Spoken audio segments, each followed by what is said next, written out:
if we focus on tax reduction when our government has proven to be a little slow in distributing aid to the most affected sectors.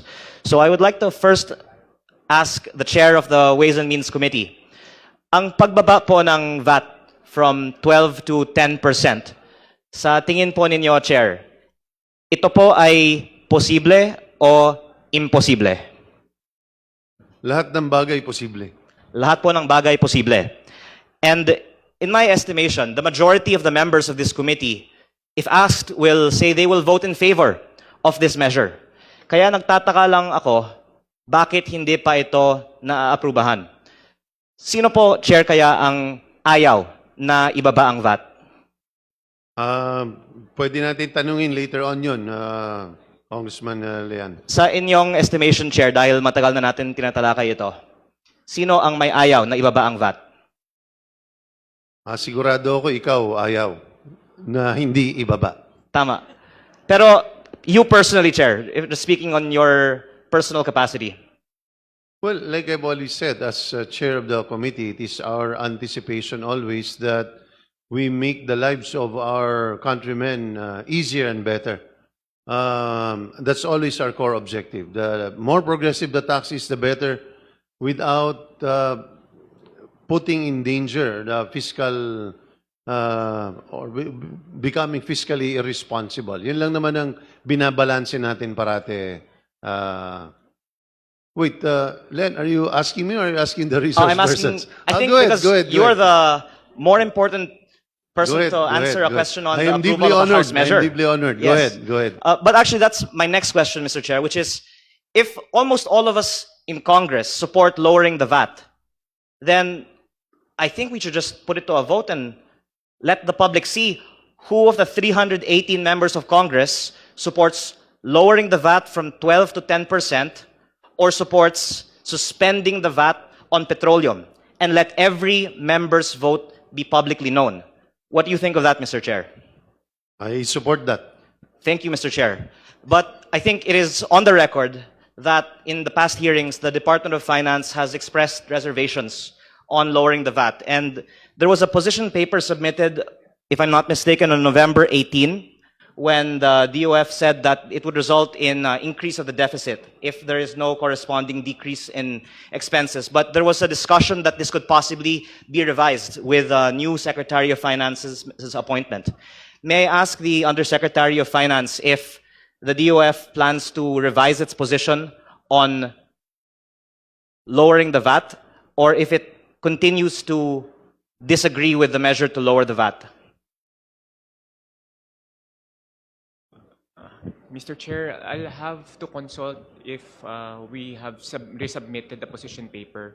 I'll get back to you, sir. So that we're not aware of any change in the position, so we can presume that the DOF is still against lowering the VAT from 12 to 10% for maybe reasons of fiscal responsibility. Would you agree, Undersecretary Adriano? Mr. Chair, I'm just checking if we have submitted a new position paper, but I confirm that in our previous position paper, we mentioned that we have expressed reservation due to the fiscal implication.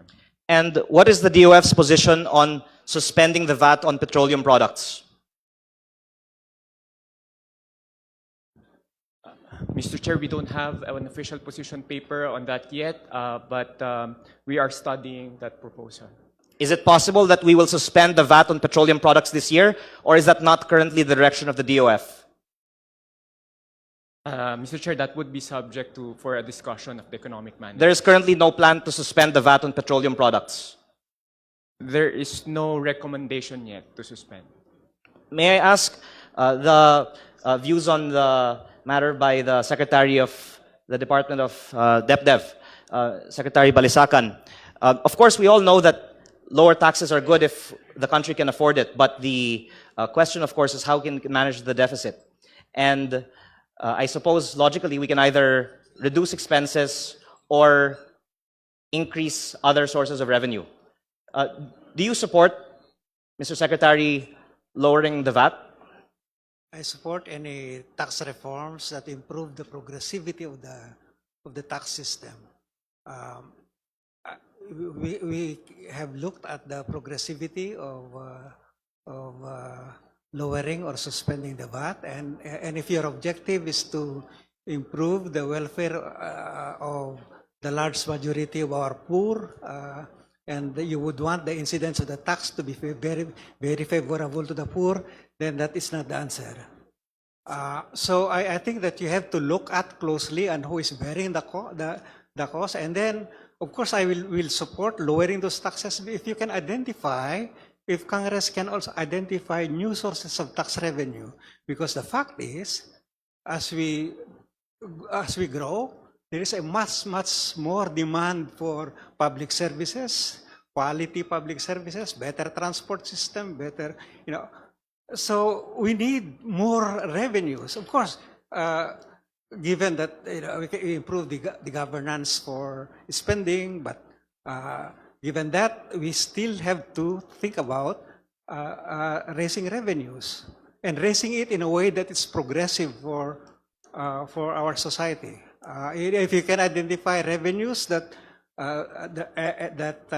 achieve that objective, I am in favor of lowering taxes that burden our population. Thank you, Mr. Secretary. I appreciate that it seems, Mr. Chair, DepDev is warm to the idea of lowering the VAT.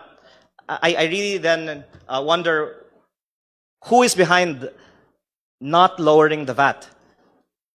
If even the good Secretary of DepDev Mr. seems Chair. to be in favor. Point of information. Yes, go ahead. Well, we're talking about finance. May I just know if the Secretary of Finance will be here? May we ask Yusek Adriano, will the Secretary of For the most trusted source of news and information, visit our website at www.bomboradio.com. Follow us on Bombo Radio mobile app, Facebook, YouTube, TikTok, and X, formerly Twitter. Like, share, and stay connected. Anytime, anywhere.